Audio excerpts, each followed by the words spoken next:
제목으로 함께 말씀을 묵상해 보겠습니다. 예루살렘에서 바리새인과 서기관들이 예수님 그 군중 속에 잠입했습니다. 그리고 그들이 잠입한 이유는 예수님에게 말씀을 듣고자 함입니까? 아니죠. 트집 잡으려고 잠입해서 이렇게 보고 있는 겁니다. 그런데 가만히 보니까 예수님의 제자들이 손을 씻지 않고 떡을 먹습니다. 그래서 아니 예수님의 제자들은 왜 장로들의 유전을 따라 전통을 따라 손을 씻고 떡을 먹지 않습니까? 그거 잘못하는 거 아닙니까? 이렇게 예수님께 여쭤봅니다. 자, 요 대목에서 그런 생각하실 수 있을 겁니다. 손만 제대로 씻어도 70%의 질병을 예방할 수 있다 하는데, 손 씻고 먹는 게 당연하지 손 안 씻고 먹는 거 가지고 뭐라고 하는데 그게 왜 잘못된 겁니까? 이렇게 생각하시는 분들이 계실 겁니다. 자, 그런데 지금 바리새인들과 서기관들이 얘기하고 있는 손을 씻는 것은요, 구약 성경의 율법으로부터 시작된 건데, 대제사장이나 제사장들이 하나님 앞에 제물을 바치기 전에 손을 깨끗이 씻어서 정결케 한 다음에 하나님 앞에 제물을 드렸습니다. 그래서 구약 시대 때는 손을 씻는 그 율법이 제사장들과 대제사장에게 속해 있는 것이었는데, 그것이 유전되면서 서기관들이 그 율법을 지키는 책을 기록하면서 그 손을 씻는 것이 일반 사람들에게도 가게 된 거예요.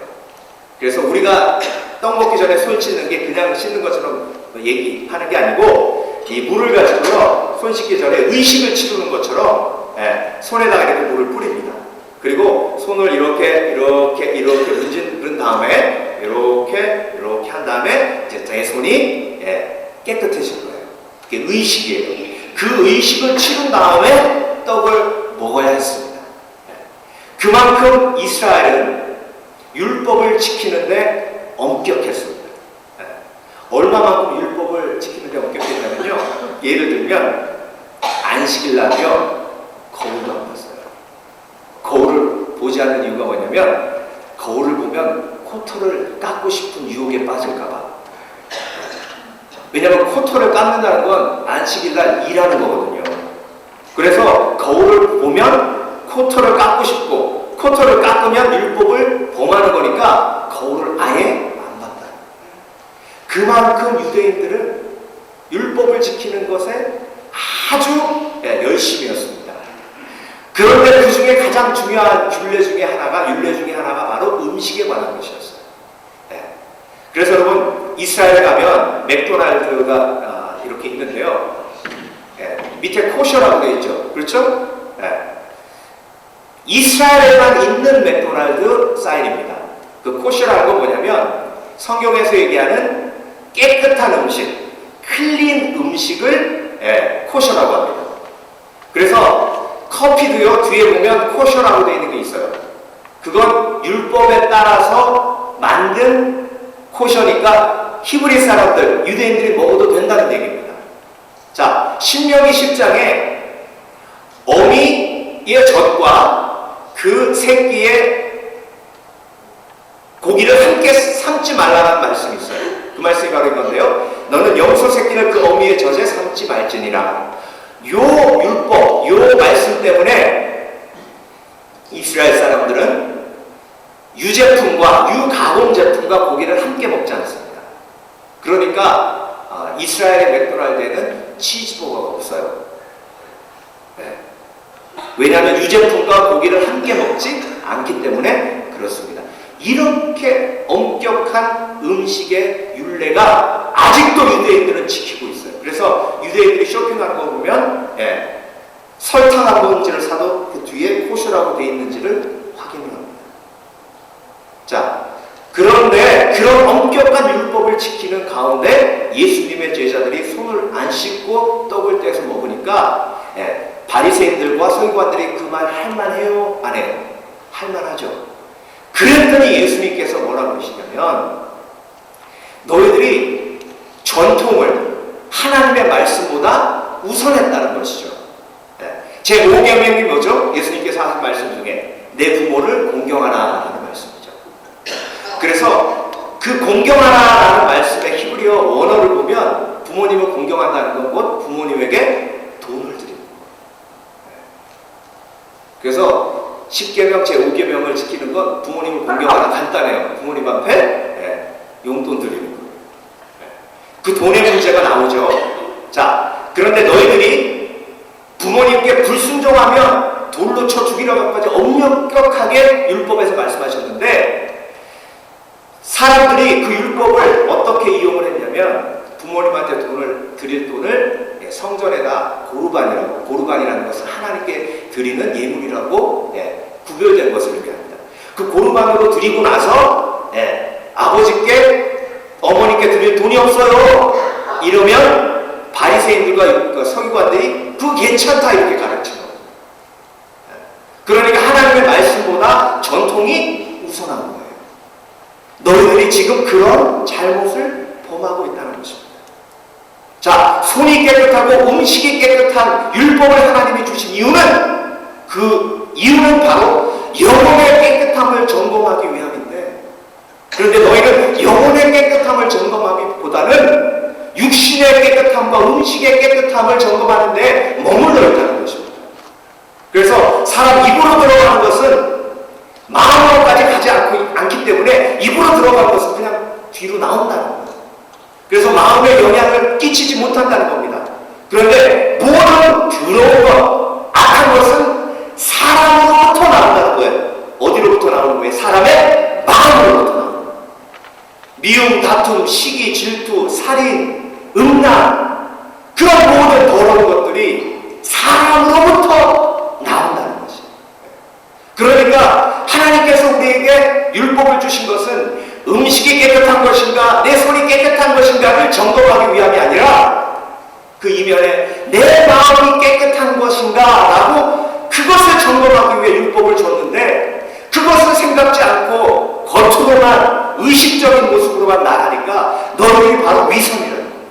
그래서 이사야서의 말씀을 인용하시면서 내 백성들이 위선에 빠질 것이라고 하시지 않느냐는 겁니다. 그래서 여기서 여러분 하나님은 그러면 왜 깨끗하라고 하셨을까요? 왜 깨끗하라고 하셨을까요? 여러분 간단합니다. 왜 깨끗한 음식 우리가 먹어야 돼요? 왜? 왜 깨끗한 음식 먹어야 됩니까? 맛이 있으니까? 병 걸리지 않기 위해서요. 그쵸? CIA에서 2011년 전 세계에 수명 조사를 했습니다. 전 세계 나라들에. 그래서 1등 나라가 평균 수명이 89세예요. 어느 나라일까요? 미국이 세계 1등이니까 미국이 제일 오래 사는 나라일 거야. 이렇게 생각하시면 착각입니다. 미국은 48등입니다. 78세. 주여, 이미 잘못한 것보다. 그런데 한국이 더 높아요, 한국이 40등이에요. 79세.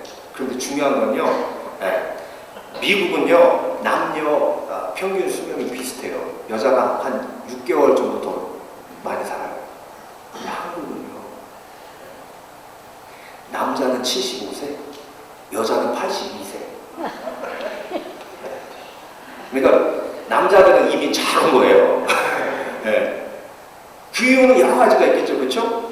그런데 제가 하고 싶은 얘기는 꼴등 222등 나라가 평균 수명이 31.88세입니다. 31밖에 못 살아요. 그 이유가 뭔지 아세요? 그 이유가 뭐냐면 물을 더러운 것을 먹어요. 여러분 전 세계 인구 중에요 깨끗한 물을 먹는 인구가 전 세계 인구의 30%밖에 안 됩니다. 나머지 70%는요 다 몸에 해로운 물을 먹을 수밖에 없는 상황에서 사는 거예요. 그러니까 여러분 우리가 지금 마음껏 생수 따서 먹을 수 있는 것도요 상위 30%예요. 그러니까 이 미국 땅에 살면서 불평하는 건 정말 그건 비논리적 비상식이에요. 근데 왜 빨리 죽는다고요? 더러운 물. 그런데 그 물밖에 먹을 것이 없다는 거예요.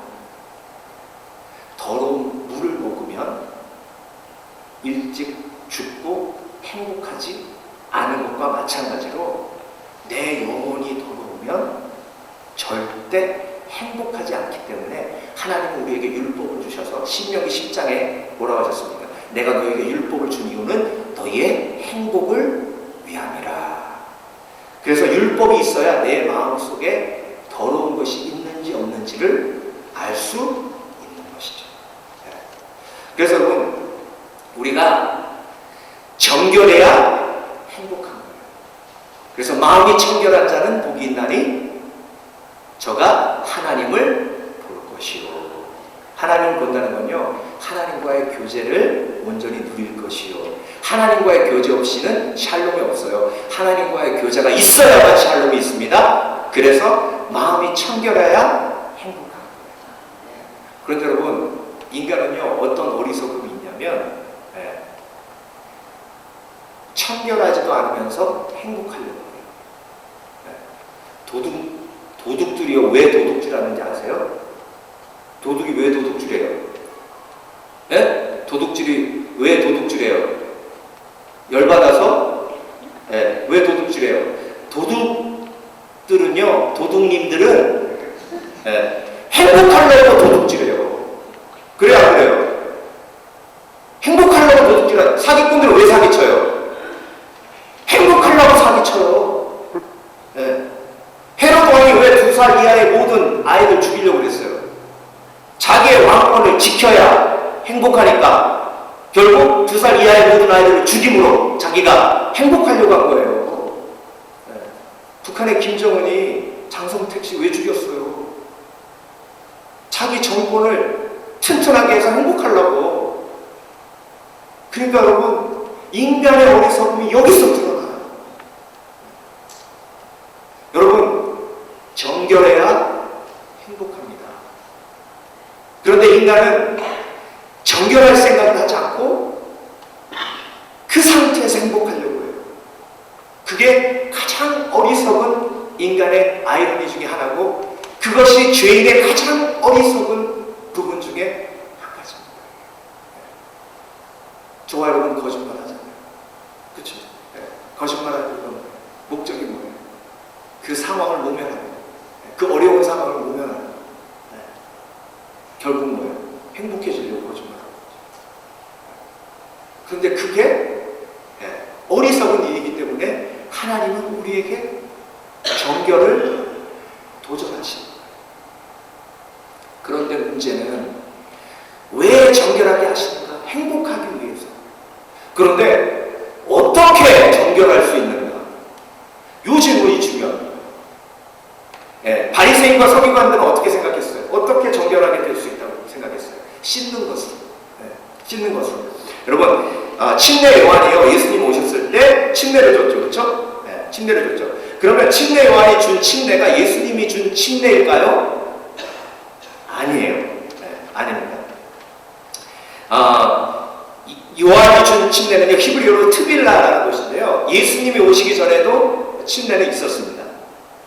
하나님 나라가 가까이 오면 이스라엘 사람들은 어떤 생각을 했냐면 정결하고 깨끗해야 하나님 나라로 들어갈 수 있다고 생각을 했어요. 그래서 요한이 선포한 게 뭐죠? 하나님 나라가 가까웠다.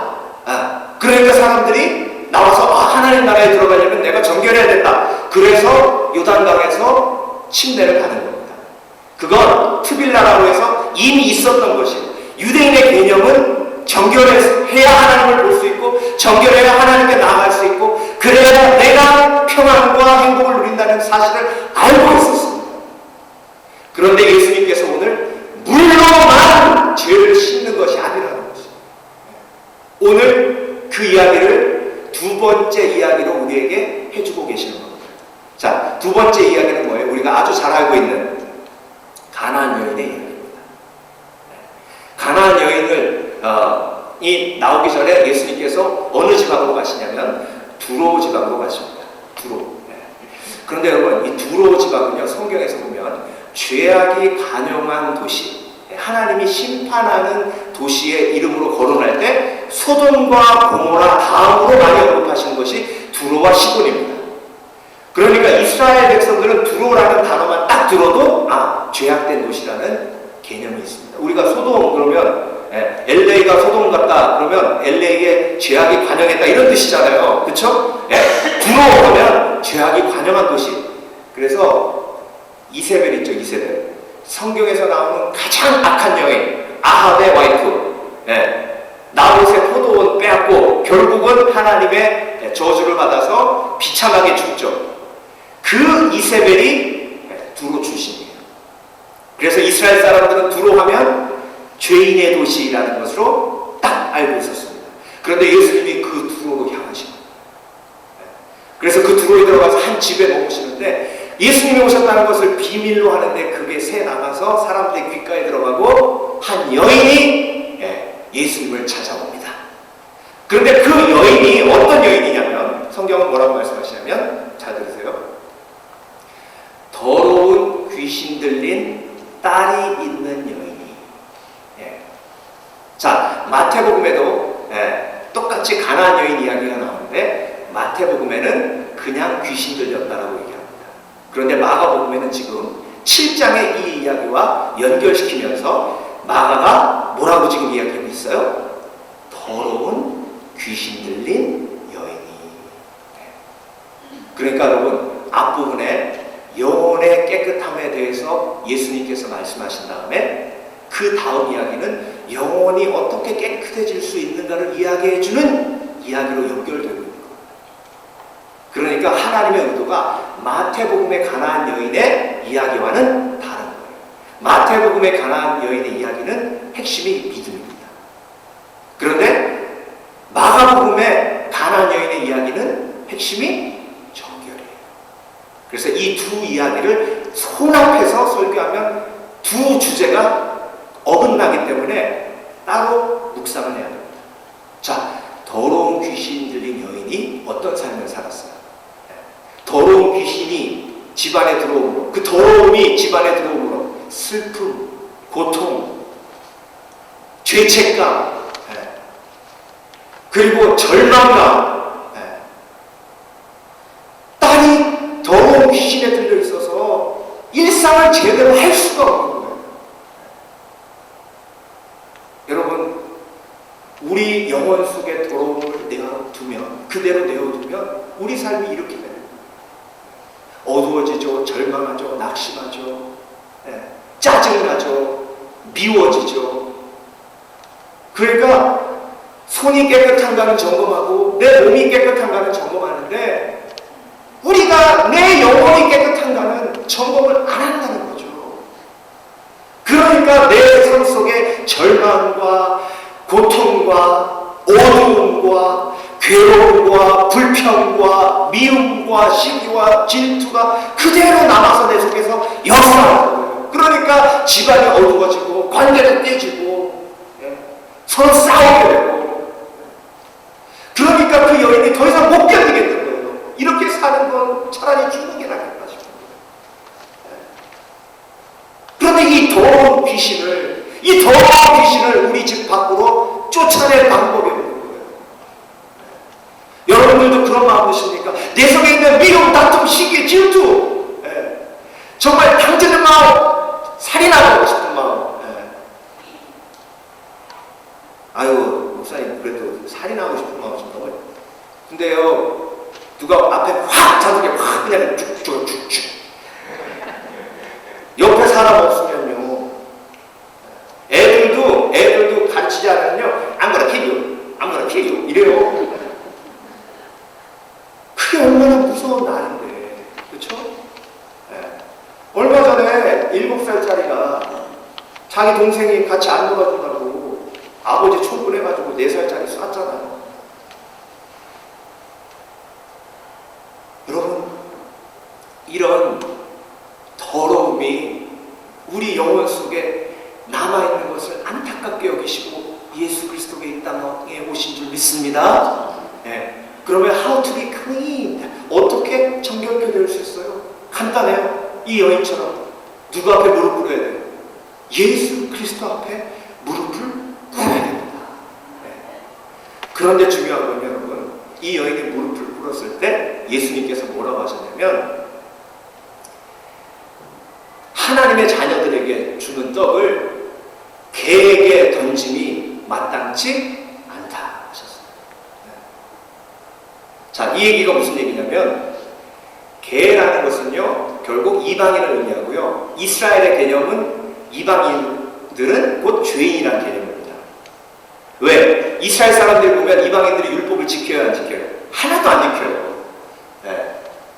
그들이 보기에 우리가 막 치즈버거 막 먹으면요, 어떻게 치즈버거를 먹어? 이렇게 생각해요. 그러니까 왜 개의 비유를 했느냐? 성경에 개의 이야기가 여러 가지 이야기가 나오는데요, 좀 오해하지 마실 게, 이스라엘 개념엔 개에 대한 개념이 두 가지 개념이 있습니다. 한 가지 개념은요, 양을 지키는 용맹한 개에 대한 개념이 있어요. 그래서 양을 지킬 때 꼭 함께 목동이 다니는 게 개와 함께 다닙니다. 그래서 용맹한 개가 맹수가 왔을 때 짖어서 그 맹수를 쫓기도 하고, 그리고 훈련 잘 된 개는요 정말 목동을 잘 도와줍니다. 그래서 여호수아와 갈렙, 구약 성경에 갈렙이라는 단어가 개라는 단어예요. 개. 이거 어느 부모가 자기 아들 이름을 개라고 짓겠어요? 그래야 그래요. 그래서 저는 처음에 그 갈렙이 이방인이었거든요. 그래서 하나님의 은혜다. 이방인으로 개 같은 인생을 살 수밖에 없어. 그 갈렙을 놀랍게 변화시키셨구나 이렇게 생각을 했는데, 제가 좀 연구를 해보니까 그 목동을 지키는 그 개처럼 용맹하라고 이렇게 지어주는 거예요. 자, 그런데 두 번째는 개를요 정말 무개념인, 율법도 안 지키고 막 살아가는 인생이라고 표현할 때 씁니다.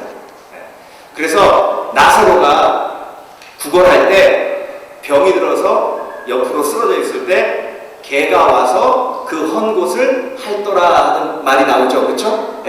그러니까 이스라엘에도 애완견 같은 개가 있었어요. 그러면 그 개가 왔다 갔다 지나가면서 보면 이스라엘 사람들이 보면서 무슨 생각이에요? 아유, 개들아, 니네는 율법도 모르고, 그렇지? 아무거나 그냥 가서 먹고, 변견은 또 가서 또 그것도 먹잖아요. 그렇죠? 그런 거 보고 참 무개념이다. 그러니까 율법도 지키지 않고 아무 생각 없이 살아가는 개, 인간에게 가장 가까운 동물 개를 보면서 이방인도 그렇다는 얘기예요. 그러니까 개라는 이야기는 뭐예요? 죄인이라는 개. 예수님께서 그 여인에게 너는 죄인이다 하십니다. 그랬더니 그 여인이 뭐라고 했습니까? 일어나면서, 아니 해도 너무하지 진짜. 아니 나도 스로보니게 족속이에요. 우리도 뼈대 있고 배울 만큼 배웠고, 우리 헬라 사람들이 사실 이스라엘 사람보다 훨씬 더 지식도 많고. 여러분, 스로보니게 족속이요 굉장히 교육 많이 받은 헬라의 귀족 계층의 사람들입니다. 그러니까 이 여인이 지금 이스라엘의 목수 앞에 무릎 꿇는다는 것은 대단한 일이에요. 그런데 여러분, 그렇게 그 여인이 발끈해서 다시 일어나지 않았습니다. 그 여인이 뭐라 그랬냐면 옳소이다. 따라하십니다. 옳소이다. 내 속에 더러움이 가득하다는 것. 내 속에 더러움. 내 속에 더러움이 가득한, 내가 죄인임이 옳소이다. 그런데 그 여인이 그럼에도 불구하고 예수님, 주인의 상에서 떨어지는 부스러기를 개가 받아먹지 않습니까? 여러분, 이스라엘 사람들이요 이 수염을 길러요, 남자들이. 그런데 떡을 이렇게 떼어서 빵을 이렇게 먹다 보면 수염에 이게 떨어지잖아요. 그렇죠? 그러면 그 수염에 떨어진 그 떡이나 빵을 또 다른 빵, 남은 빵을 가지고 깨끗이 청소합니다. 부러워요? 아니, 그 사람들은 그게 깨끗하다고 생각한 거예요. 그걸 깨끗이 청소해서 버려요. 그러면 개가 와서 그걸 주워 먹습니다.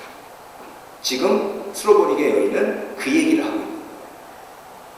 그러니까 그렇게라도 걔가 와서 그 부스러기를 먹고 사니까 그것이 주인의 뭐예요? 은혜예요. 안 줘도 되죠. 그 빵 쓰레기통에 버려도 됩니다. 그런데 그걸 그 개에게 던져주는 거예요. 그건 은혜예요. 나에게 은혜를 베풀어 주시옵소서. 나를 정결케 하소서. 깨끗게 하소서. 그리고 더러운 귀신을 내 집에서 몰아내소서. 그래서 마태복음을 보면 예수님께서 그 여인에게 뭐라 하셨습니까? 내 믿음이 크도다. Great thing. 여러분, 믿음이란 내 속에 죄를 인정하고 내 속에 더러운 것을 인정하는 태도예요. 그리고 예수님 앞에 무릎 꿇을 수 있는 지혜입니다. 그때 예수님께서 다른 거 묻지 않으셨어요. 네가 이렇게 말함으로, 원어를 보면 네가 이렇게 말했기 때문에, 네가 이렇게 죄인임을 인정하고 회개하는 마음으로 나에게 나왔기 때문에 이제 내가 너의 속에 있는, 내 가정에 있는 더러움을 몰아내리라. 몰아내리라. 그런데요, 이 말씀을 적용할 때 제가 안타깝게 적용하지 마세요. 이 여인은 이렇게 기도해가지고 집안을 회복시켰는데 나는 믿음이 개떡 같아가지고 우리 집안 요 모양 요 꼴이라고 그렇게 적용하지 마세요. 이 여인이 더러움을 몰아냈기 때문에 치유된 거고요. 내가 아무리 기도하고 회개해도 그게 회복되지 않으면 그건 죄 때문에 그런 게 아니에요. 그건 하나님의 놀라운 계획이 있는 거예요. 요한복음 11장에서 말씀하신 것처럼 날 때부터 소경된 자가 누구의 죄 때문에 됐습니까? 그랬을 때 예수님께서 뭐라고 하셨어요? 부모의 죄도 아니고 본인의 죄도 아니고 하나님의 영광을 위함이라 하셨잖아요. 그렇죠? 내가 하나님 앞에 회개하고 내 영혼이 깨끗해졌음에도 불구하고 우리 가정에 그대로 문제가 남아있다면 그건 하나님께서 영광을 받기 위한 도구로 쓰시기 위함이에요. 그래서 여러분, 우리 이 말씀을 적용할 때요, 내 영혼이 깨끗하게 되어서 복이 있는 사람 되시길 주 이름으로 축원합니다. 그래서 마음이 청결한 자는 복이 있나니 하나님을 뭐 할 것이며 볼 것이며 하나님을 체험할 것이요 하나님을 경험할 것이요. 그래서 정결해야 행복합니다. 여러분, 그래서 내 입가에서 미소가 사라진 이유는요, 그 인간 때문이 아니에요. 그 사람 때문이 아니에요. 내가 그 사람을 용서하지 못하는 내 속의 더러움 때문이에요. 그런데 그 더러움이 스로보니게 여인처럼 예수 그리스도 앞에 무릎 꿇고 십자가의 보혈로서 깨끗이 씻겨나갈 때, 그때 내 마음속에 정결함이 회복되고 그 정결함이 회복되었을 때에 내 속에 평안이 회복됩니다. 샘물과 같은 보혈은 임마누엘 피로다. 그 샘의 죄를 씻으며 정하게 되겠네. 키를 너무 높게 잡았네. 아무튼 메시지는 정확하게 받으셔요. 할렐루야. 자, 오늘 설교를 마무리하면서 제가 한 자매님을 우리가 나누기 원합니다. 이건 제가 얘기하는 것보다 본인이 직접 얘기하는 게 나을 것 같아가지고 모시고 왔어요. 제가. 저는 어릴 적에 집안이 가난했습니다. 그래서 막연하게 커서 돈을 많이 벌고 싶다 이러한 마음이 있었어요. 그런데 그것이 어떠한 뭐 공부를 열심히 하고 어떠한 뚜렷한 목표를 가지고 제가 부자가 되겠다라는 소망보다는 그냥 막연하게 이제 어른이 되면 세상 돈이 다 내 돈이 될 것만 같은 그러한 열정이 있었던 것 같습니다. 그런데 사실 중학교 때 상당히 꼴통이었어요. 굉장히 꼴통이었는데, 그래서 중3 때 전학을 2번이나 옮겨 다니게 되었고요. 그리고 고등학교는 제가 야간을 들어가게 되었습니다. 잘 모르고 들어간 고등학교였는데, 알고 보니까 낮에 이렇게 취업이 되더라고요. 근데 그 당시에 경기가 상당히 좋았거든요.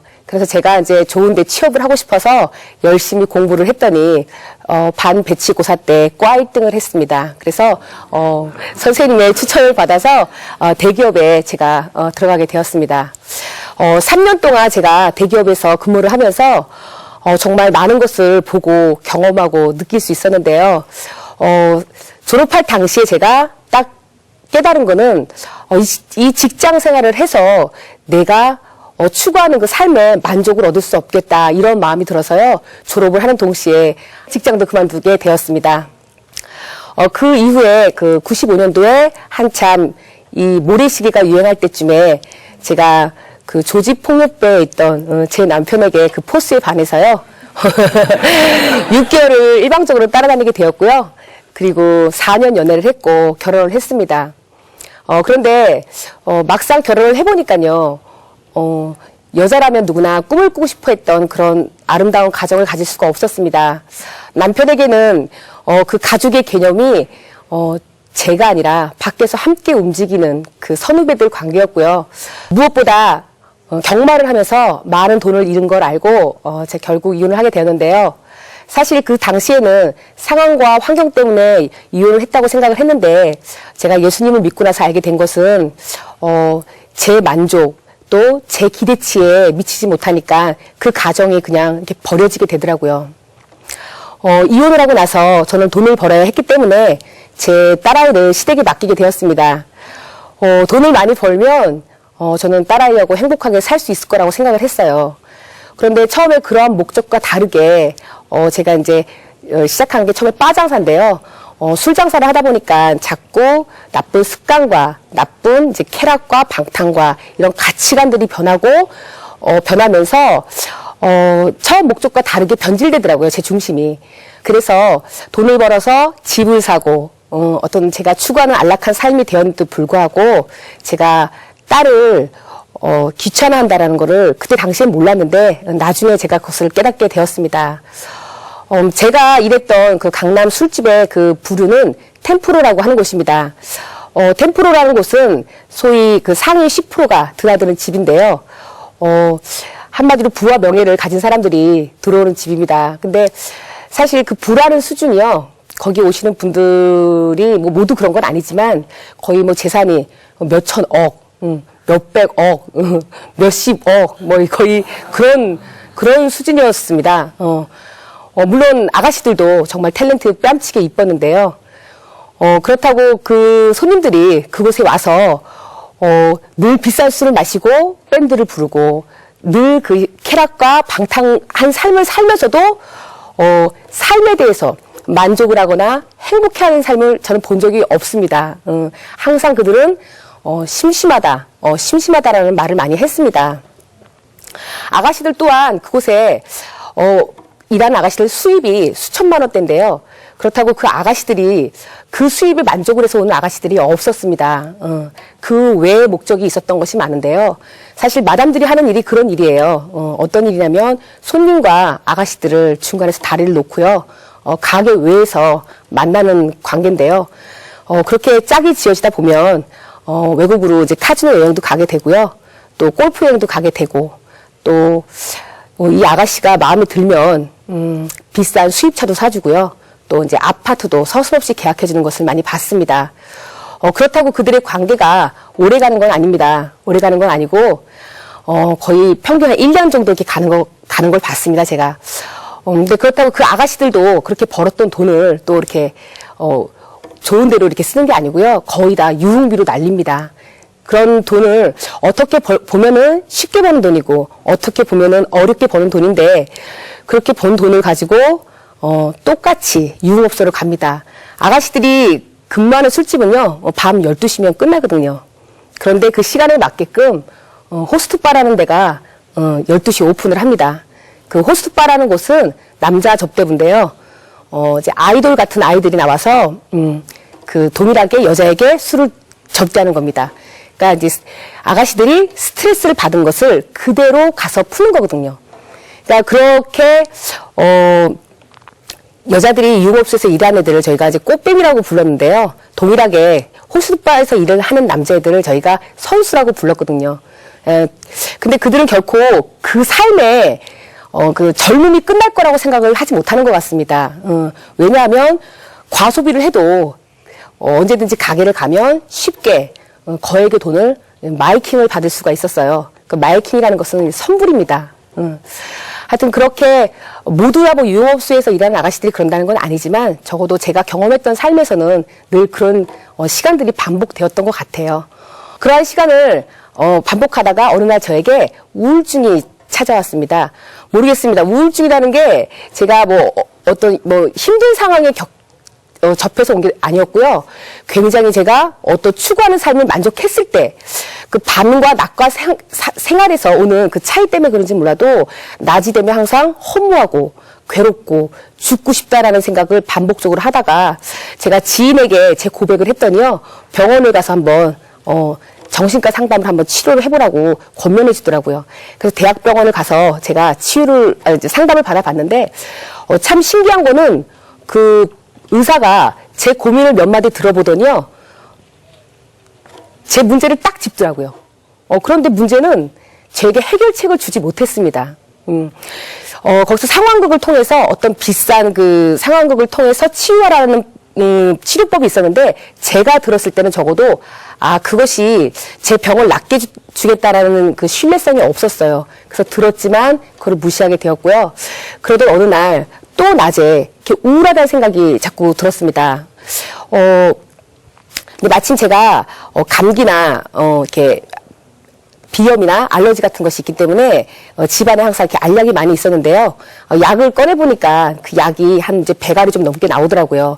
그래서 낮에 막연하게 죽고 싶다는 생각이 들어서 그 약을 꺼내서 제가 이제 소주 한 병하고 먹는데 사실 내 마음은 너무나 살고 싶다라는 마음이 드는데 제가 그 의지를 넘어선 행동을 하고 있더라고요. 그래서 제가 그 소주를 먹으면서 친구에게 전화를 걸었습니다. 친구야, 나 자살한다. 그러니까 죽고 싶지가 않았던 겁니다, 제 마음은. 친구야, 나 자살한다. 그리고 전화를 걸었고 기절을 했습니다. 그때가 낮 1시 정도 됐던 것 같은데요. 제가 눈을 떴더니 밤 11시가 정도 됐고, 중환자실에 제가 누워 있었습니다. 그런데 나중에 얘기를 듣고 보니까요. 술에다가 약을 먹으니까 이 흡수력이 빨라서 처음 갔던 병원에서 위세척이 되지 않아서 병원을 2군데나 옮겼다고 하더라고요. 그 후 걸려든 곳이 카지노, 강남의 카지노바라는 곳인데요. 그곳은 카지노의 축소판입니다. 정말 그곳이 처음에 친구 따라 우연히 가게 됐는데요. 정말 얼마나 재밌고 신기한 곳인지 우울할 시간이 없었습니다. 지금은 이렇게 웃으면서 얘기를 듣는데 사실 그 당시에는 저에게 너무나 그곳이 신세계였어요. 너무나 신기한 곳이었고 들어가 봤더니 그 미니 바카라라고 해서 한 30만 원 정도 베팅을 할 수 있는 그 미만으로 베팅을 할 수 있는 게임을 할 수 있는 다이가 있더라고요. 그곳에서 게임을 하는데 재미가 빠져서 왔다 갔다 하다 보니까 어느 날 내가 그 1,000만 원대 다이에 앉아서 게임을 하고 있더라고요. 그런데 제가 사실 그곳이 나쁜 곳이다. 내가 폐인이 돼가고 망가지고 있다는 것을 인식하지 못했던 것이 함께 게임을 하던 남자애들은 억대까지 칩을 바꿔가면서 부잣집 아이들 같았고 왠지 그곳에 내가 같이 있으면 내 삶의 수준이 어디 레벨이 좀 올라간 것 같은 그런 착각 속에 좀 빠졌던 것 같아요. 또 그곳에서 모든 것이 서비스가 됩니다. 공짜입니다. 게임을 하는 사람은 VIP이기 때문에 손만 들면 이렇게 담배, 식사 모든 것이 원하는 것이 공짜거든요. 그러니까 그렇게 정신없는 시간을 보내다가 제가 한 4개월 만에 5억가량을 제가 그곳에서 탕진을 하게 되었습니다. 네. 5억가량을 탕진하고 나니까 게임은 더 하고 싶은데 돈이 없잖아요. 그러니까 사람이 자꾸 거짓말이 느는 거예요. 그래서 주변 사람들에게 자꾸 전화를 해서 거짓말을 하게 되고 그러한 시간을 반복하다 보니까 제 인맥 관계라든가 제 신용 관계가 바닥을 치면서 더 이상 이 한국에서 내가 살 수 없겠다라는 결론이 들었습니다. 사실 그때 제 마음은요. 얼마나 게임을 하고 싶은지 네 목숨하고 바꾸면 내가 게임을 해주겠다라는 제안이 온다 해도 거기에 응하겠다는 마음이 그때 들었거든요. 그것이 잊혀지지가 않았고 제가 그 당시에 죽지 않고 지금까지 살아있다는 게 정말 하나님의 은혜인 것을 제가 지금 경험합니다. 어찌됐건 저는 도망을 가야겠다고 생각을 했습니다. 사실 그 당시에는 그것이 도망이라는 것도 인지를 못했어요. 왜냐? 나는 이 상황과 환경 때문에 이렇게 망가진 거야. 그러니까 나는 이 상황과 환경을 벗어나면 난 변화된 삶을 살 수 있을 거야 라고 생각을 해서 저는 미국으로 도망을 갔습니다. 미국을 갔더니 카지노가 더 큽니다. 미국을 갔더니 맨하탄의 그 밤문화가 클럽이 너무나 화려한 거예요. 너무나 화려하고 이건 우리나라 수준하고 너무나 틀려요. 너무 틀리고 호기심 많은 저에게 이 마약이라는 것이 있잖아요. 전화 한 통화 하면은 그 자리에서 딜리버리가 돼요. 근데 마약이 내가 주문한 것만 오는 게 아니고 항상 서비스로 알약이 따라옵니다. 알약이 따라오는데 그것을 먹고 이제 어떤 이렇게 현상이 나타나면 이제 비싼 가격에 그걸 사야 되는 거거든요. 제가 뉴욕, 뉴저지에 아틀란타 시티라는 도시가 있는데요. 거기에 카지노가 있습니다. 그런데 그 도시를 들어서는 순간요. 정말 그 화려함, 정말 화려한 네온사인에 마치 내가 신드렐라가 된 듯한 착각을 합니다.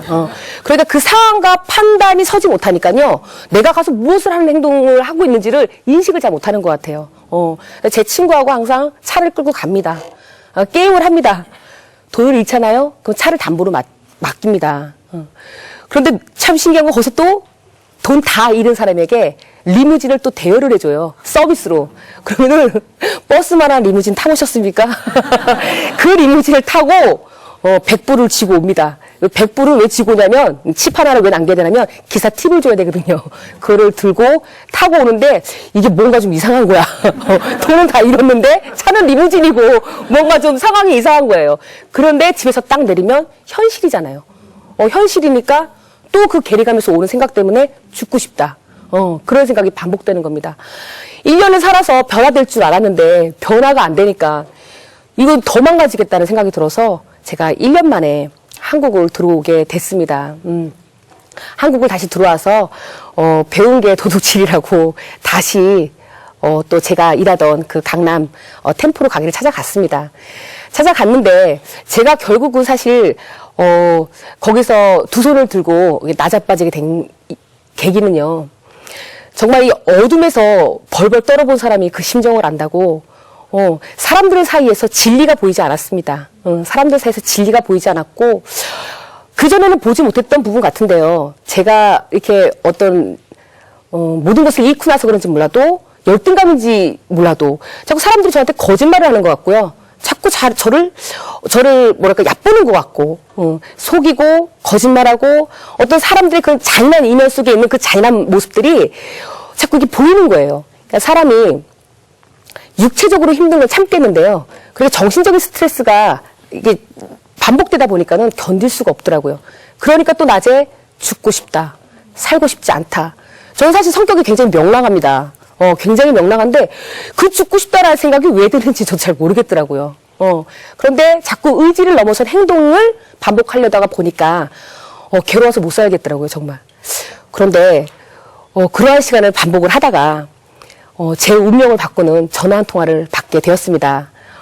그것은요, 춘천에 사는 저희 큰 오빠한테 전화가 왔는데요. 저희 오빠가 다니는 춘천 한마음 교회에서 여름 수련회를 한다고 한번 와보라고 그러더라고요. 그러니까 제가 다른 건 모르겠고요. 그냥 오빠가 보고 싶고 바람이 쐬고 싶어서 알겠다고 해서 내려갔습니다. 막상 내려갔는데 교회를 데려가는데요. 교회가 자꾸 안으로 들어가요. 이게 자꾸 안으로 들어갑니다. 들어가는데 또 갔더니 교회가 건물이 우사예요. 근데 저는 그 당시에 보는 거에서 판단을 했잖아요. 보는 거에서 판단을 했는데 교회가 좀 이상한 것 같은 거 겉에서 볼 때. 근데 막상 안에 들어가 보니까요. 사람들이 가득 예배당에 있는데 정말 그 사람들의 그 해같이 빛나는 천사같이 빛나는 환한 얼굴이 정말 제가 또 이 세계는 뭐지? 이런 호기심이 드는 듯한 이 세계는 무슨 세계지? 이런 호기심이 들 정도로 너무 환한 얼굴을 하고 있는데 강대상에서 목사님이 말씀을 선포하고 계셨거든요.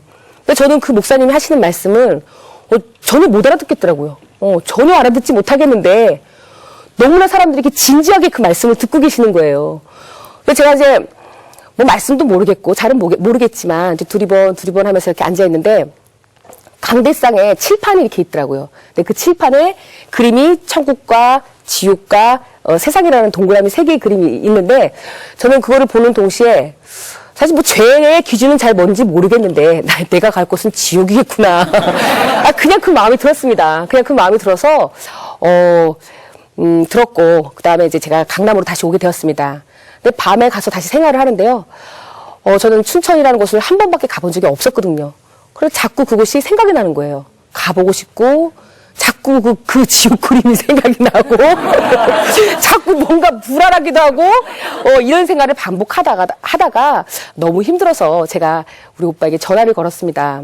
오빠, 나, 춘천에 가서 좀 쉬고 싶은데 내가 뭐 좀 먹고 살 것 좀 있을까? 물었더니 우리 오빠가, 마침, 오빠가 학원을 하거든요. 마침 데스크에 사람을 구하는데, 그래, 내려와라, 이러더라고요. 그래서 오빠, 월급으로 얼마 줄 건데? 그래서요. 그러더니 오빠가, 고민을 하더라고요. 내 동생이라고 또 많이 생각을 해서 150만 원 줄게. 그러는데, 제가 그 말을 듣는 순간 절망이 되더라고요. 나보고 죽으라고 그러지. 술 한 병 값인데. 어떻게 그 돈을 받고 내가, 먹고 살아야 되나. 너무나 앞이 깜깜했어요. 그런데, 그 이상을 생각하고 싶지가 않았습니다. 너무 힘들고 지쳐서 그 이상을 생각하고 싶지가 않더라고요. 그래서 에이 모르겠다. 가서 한 6개월만 쉬다 다시 이제 회복하고 오자 이 마음을 가지고 제가 짐을 싸고 춘천에 내려오게 되었습니다. 춘천에 내려왔는데 감사하게도 학원이 저녁 4시에 오후 4시에 문을 열어요. 그러니까 저하고 생활이 사이클가 맞잖아요. 4시에 여는데 사실 너무 학원이 바쁘니까 돈 쓸 시간이 없는 거예요. 돈 쓸 시간이 없으니까 그런 시간을 반복하면서 자연스럽게 춘천 생활이 접해진 것 같아요. 그런데 학원 가서 열심히 일을 하다가 밤에 또 집에 들어오면 내 팔자가 지금 이게 뭔가? 내가 여기서 왜 있지? 또 이런 생각이 또 시달리게 되는 거예요. 몸은 피곤한데 잠은 안 오고 그런 생각에 시달리니까 또 죽고 싶다. 또 괴롭다. 이런 마음이 또 반복되는 거예요. 근데 어느 날부터 저에게 두려움이 밀려오는데요. 이 두려움이 그냥 사람의 생각을 넘어서는 그 생각이 아니고요. 이 몸까지 정말 달달달달달 떨릴 정도로 이 두려움이 밀려오더라고요. 잘 모르겠었지만 그때 우리 오빠가 저에게 이제 성경책을 하나 선물해 준 게 있었는데요. 그 성경책을 집어서 제가 끌어안고 잠이 들었습니다. 제가 그날을 평생 잊지 못하는 게요. 잠을 자고 일어나서 학원을 갔는데 마침 그날이 탤런트 씨양이 자살을 한 날이었어요. 그래서 제가 그날을 평생 잊지 않고 있습니다. 너무 죽음에 대해서 두렵다는 생각이 들어왔습니다. 그래서 교회를 나가야겠구나. 뭔지는 몰라도 교회를 나가야겠구나. 그래서 한마음교회 발걸음을 하기 시작했습니다. 교회를 갔으면 뭔가를 좀 배워야 되겠고 들어야겠는데 이상하게 교회만 가면 졸음이 쏟아지는 거예요.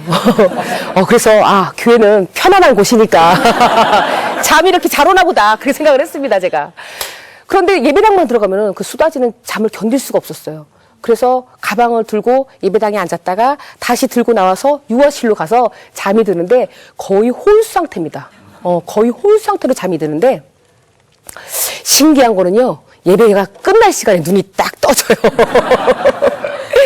어찌됐든 그런 시간을 반복을 하다가 어느 날부터 이 말씀이 들리기 시작을 하더라고요. 그리고 제가 복음이 무엇인지 처음 듣게 되었습니다. 저는 어릴 적에 교회를 잠시 다닌 적이 있었는데요. 저는 예수님이요. 정말로 이 머리에 이렇게 후광 달고 나오는 그런 신화적인 가상인물인 줄 알았습니다. 그런데 이 교회에서 처음 듣기를 예수님이라는 인물이 BC와 AD의 정확한 기준이 되시며 이분이 4대 성인 중에 한 분이라는 이런 얘기를 듣고 너무 충격을 받았습니다. 너무 충격을 받았어. 저는 있잖아요. 성경책이요. 굉장히 어려운 건 줄 알았어요. 배운 사람들만 보는, 신학 공부하는 그런 분들만 보는 책인 줄 알았는데, 이 성경책이 구약과 신약으로 나눠져 있는데요. 구약은 이스라엘의 역사이며, 메시아가 올 것에 대해서 300여 가지의 예언서가 기록되어 있다는 겁니다. 그리고 신약은 하나님께서 이 땅에 사람으로 오셔서 인류의 죄를 지고 십자가에서 돌아가셨다는 거예요. 그리고 이분이 십자가에서 나의 죄를 위해서 죽으시고 이분이 나의 주인이라는 것을 믿게 하기 위해서 이분이 부활이라는 증거를 주셨다는 거예요. 저는요. 부활절은 달걀 먹는 날인 줄 알았거든요. 그런데 정말 사도행전 17장 32절에 하나님께서는 부활로 모든 사람에게 믿을 만한 증거를 주셨다는 겁니다. 이분이 부활로 나의 주인이라는 것과 이분이 2000년 전에 십자가에서 죽고 끝난 것이 아니라 살아서 지금까지 나와 함께 하신다는 걸요. 이 복음을 처음 들었을 때는요. 제 인생이 정말 뒤집어지는 줄 알았습니다. 너무 충격을 받았어요. 그래서 이 복음을 듣고요. 내가 주인된 죄를 회개하고 내 인생, 내 마음대로 내가 주인되어 살았던 죄를 회개하고요. 이분을 마음의 주인으로 영접하게 되었습니다. 예. 사실 말이야 바른 말이지. 천국도 안 보이고 지옥도 안 보이고 하나님도 안 보이는데 이분을 어떻게 믿을 수가 있겠어요? 예? 내가 나하고 살을 맞대고 사는 남편 속도 모르겠고 내 뱃속으로 나온 자식 속도 모르잖아요.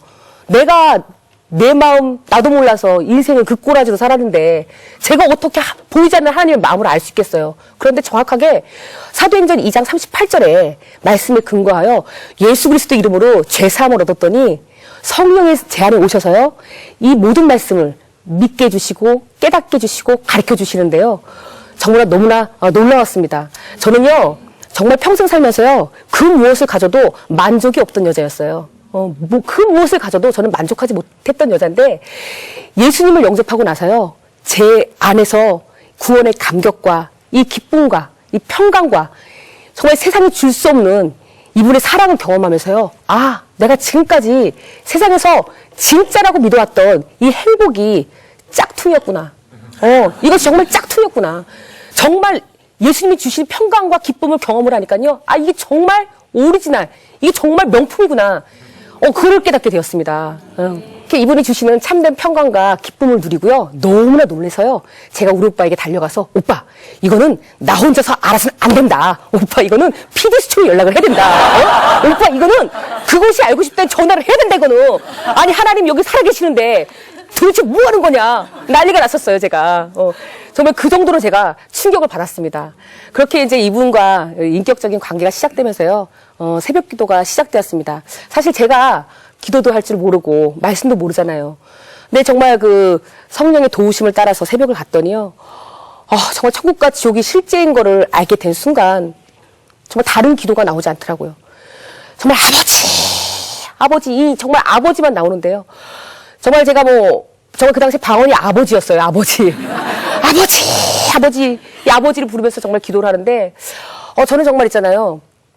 요한복음 1장 5절에 보면 빛이 어둠에 비치되 어둠이 깨닫지 못하다라는 말씀에서 이 어둠이라는 걸요. 저같이 유흥업소 다니고 저같이 세상에서 못된 짓 했던 사람들한테 하시는 말씀인 줄 알았는데 이 성경에서 말씀하시는 어둠은 자기가 주인 되어서 하나님 말씀을 듣지 못하고 자기가 주인 되어서 하나님을 알아보지 못하는 것을 어둠이라고 기록되어 있더라고요.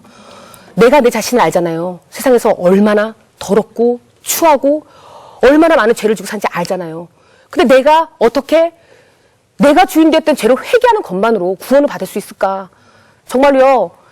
그 구원의 감격과 감사함을요. 저 주체하지 못했어요. 그 당시에.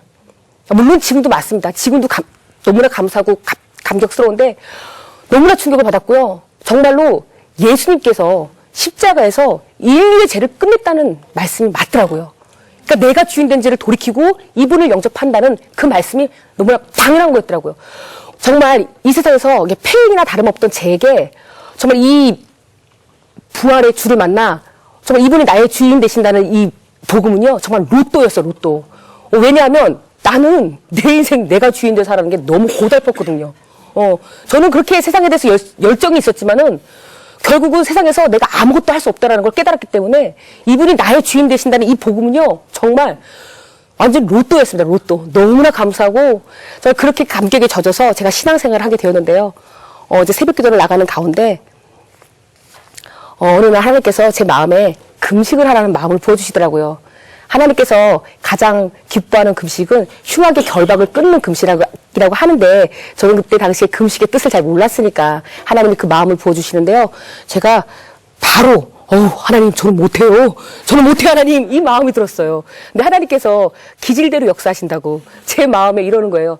야 너는 카지노에서 잘 두금떠라 그러시는 거예요. 왜냐하면 카지노를 가면요 밥 먹는 시간이 아까웠어요. 노느라고. 밥 먹는 시간이 아까워서 이틀이든 3일이든 굶고 제가 했던 기억이 있거든요.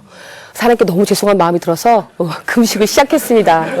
어떤 뚜렷한 기도 제목이 있었던 게 아니고 정말로 세상에 함께 있던 그 친구들이 생각났고요. 정말 어떤 상황과 환경에 대한 기도가 아니라 세상에 있는 내 친구들 어떡하나, 하나님 내 친구들 어떡합니까 정말. 저 믿지 않았던 내 남편은 어떡하고, 내 자식은 어떡하고, 하나님 이 복음을 모르고 사는 세상 사람들은 어떡합니까? 정말 그 영혼에 대한 뜨거운 마음으로 기도를 하는 가운데 5일째 되는 날 하나님께서 저에게 기도응답을 주셨는데요. 내가 내 가정을 회복시켜 주리라 이 마음을 주시더라고요. 이 말이 떨어지자마자 저는 NO! 하나님 NO! 그랬어요. 왜냐하면 제 남편하고 저는요, 재혼을 할 수가 있는 관계가 아니었습니다. 절대 그런 관계가 아닌 거를 서로가 알기 때문에 NO! 그랬어요. 근데 하나님께서 너는 네 남편이 지옥을 가도 괜찮냐? 괜찮겠냐? 이 마음을 보여주시더라고요. 근데 거짓말처럼요, 이 마음이, 이 기도응답이 딱 떨어지는 동시에 전화가 왔습니다. 전화를 받아보니까, 남편인 거예요. 근데 제가 받기가 왜 두려웠냐면요. 내가 지금까지 예수님 만나고 전화를 걸어서, 채아빠. 이제 우리 애 때문에 전화를 했었거든요, 제가. 채아빠. 하나님 살아계신다. 이분이 정말 부활했다. 예수님이 진짜 살아계신다라고 얘기했더니, 저한테 하는 말이, 네가 술에 미쳐. 도박에 미쳐. 이젠 종교까지 미쳐가지고 나한테 전화를 해서 이런 얘기를 하냐고. 제발 미치려면 곱게 미쳐라. 내 딸에게는 너가 없는 게 낫다. 연락을 하지 말아라. 그렇게 남편이었는데 전화가 오는 거예요. 그 전화를 받았습니다. 전화를 받았는데 그동안 핍박했던 목소리하고는 완전히 다르게 아주 착한 목소리로 나 춘천 내려가서 바람이 쐬고 싶은데 가도 괜찮을까? 이러는 거예요. 그래서 그러세요. 네, 하고 그 다음 이제 남편이 춘천으로 오게 되었습니다. 와서요. 전 남편이 성격이 어떤 사람인지 몰랐어요. 말이 없어서. 20년을 알고 지냈지만 어떤 사람인지 잘 몰랐는데 이 복음을 듣고요. 남편이 아멘을 하더라고요. 그래서 하나님 말씀에 아멘하는 사람이 좋은 사람이구나라는 걸 제가 그때 알았습니다. 근데 남편이 예수님을 영접하고요. 춘천과 서울을 한 3, 4개월 왔다 갔다 살펴보면서 이제 이 복음에, 부활하신 복음에 확신을 하고 춘천으로 이사를 오게 되었습니다. 그리고 이사를 오게 되었고, 제 딸은 그 이후 한 5개월 있다가 내려와서 저희 가정이 주 안에서 회복이 되었고요. 그다음부터 춘천 한마음교회에서 신앙생활이 시작되었습니다. 제 남편은요, 40년 동안 한 번도 직업을 가져본 적이 없던 남자예요. 그리고 술, 도박, 마약, 저보다 더 중증환자인 거를 제가 알고 있거든요. 그런데 예수님을 영접하고 나서요, 이 사람이 눈을 떠서 술 안 먹고나 볼까? 담배가 끊고 싶다? 이러더니요, 단번에 모든 것을 끊기 시작하는데 제 눈으로 보고 함께 살면서도 믿겨지지가 않는 거예요. 그렇게 놀랍게 변화된 삶을 살기 시작하는데, 사실 짧은 시간에 하나님께 너무나 많은 사랑과 너무나 많은 은혜 속에서 신앙생활을 했지만, 저희도 이제 어려움이 있었던 게, 저희가 낮과 밤을 바뀌었던 생활을 했던 사람이잖아요. 그러니까 이제 문화적인 충격과 환경적인 충격이 만만치 않았어요. 그러나 새벽기도를 놓치지 않고 교회 식구들과 함께 식사하고 함께 체조하면서요, 캠퍼스에 함께 전도도 다니면서요, 정말 제가 20대에도 경험하지 못했던 그런 세상에 줄 수 없는 기쁨과 감격을 누리게 되었습니다. 저는 기질상, 성격상 무엇이든지 끈기 있게 할 수가 없습니다. 학교 다닐 때 초, 중, 고 다닌 거 빼고는요, 제가 어디 가서 1년을 있어 본 적이 없어요. 그런데 이 부활의 복음이 제 느낌과 제 감정과 제 생각과 상황과 상관없이 너무나 확실한 역사적 사건이기 때문에 제가 뒤로 돌아서 갈 수가 없었습니다. 저희 어떤 그 목사님께서 저희 부부의 간증을 들어보더니, 당신께서 세상에서 많은 범죄자의 그 간증과 회심의 역사와 많은 간증을 들어보았지만 결국은 그들은 세상으로 돌아가더랍니다. 그런데 우리가 이렇게 변화될 뿐만 아니라 굳건하게 신앙생활도 하고 전도의 소망도 품고 사명을 감당할 수 있는 게, 이 부활의 능력이 있구나. 이 부활로 세워진 이 공동체가 능력이 있구나. 그것을 알게 되었다고 하면서 감격하게 되었습니다. 복음이란 복된 복자, 소리 음자, 이 세상에서 가장 기쁜 소식입니다. 제가 마지막으로 여러분들께 말씀드리고 싶은 건요. 정말 하나님이 살아계십니다. 이것이 제 느낌, 감정이 아니고요. 정말 하나님의 방법대로, 하나님의 법대로 이 세상에서 있을 수 없는 예수 그리스도의 부활입니다. 여러분들 중에 힘들고 어려운 분 계십니까? 어려운 것이 아니고요. 내가 주인 된 죄를 돌이키고 이분을 내 마음의 주인으로 모시면요. 이 세상에서 줄 수 없는 참된 평강, 참된 기쁨, 이것이야말로 바로 로또 맞은 인생이 아니겠습니까? 오직 이 부활의 복음이 각 가정에서 역사되고 온 열방으로 퍼져 우리 예수 그리스도 이름만이 영광받길 소망합니다. 예수님 짱입니다요. 내가 예수 그리스도를 믿고 성령께서 내 영혼 속에 들어오셔서 나를 정결케 하셨다면 김시영 자매님이 고백한 것처럼 명확한 삶의 변화가 있어요. 예수를 믿는 하나님의 자녀들은 얼굴이 환해야 할 이유가 있습니다. 왜? 복음이 내 속에서 지금 살아서 역사하기 때문에. 여러분, 오늘도 정결케 하실 때에 행복한 거예요. 예수 그리스도 십자가 붙들고 술버리게 여인처럼 그 앞에 무릎을 꿇고 개와 같은 내 인생, 정말 죄악과 같은 내 인생을 회개하고 나아갈 때에 그때에 더러운 귀신이 떠나가고 내 영혼 속에 밝은 빛이 비치며 내 삶이 회복되는 기적과 역사가 우리 가운데 일어날 줄 믿습니다. 기도하겠습니다.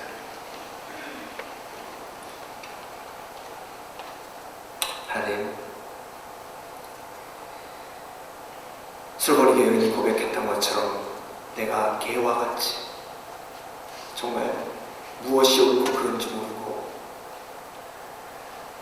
정말 죄악 속에서 살았음을 주님 앞에 고백합니다. 죄를 감추려고만 했지 죄의 문제를 해결해 주시는 예수 그리스도 앞에 술버리게 여인처럼 무릎 꿇을 생각을 못했습니다. 하나님, 어둠을 몰아내시는 주님, 더러움을 몰아내시는 주님, 내 삶의 어둠과 더러움이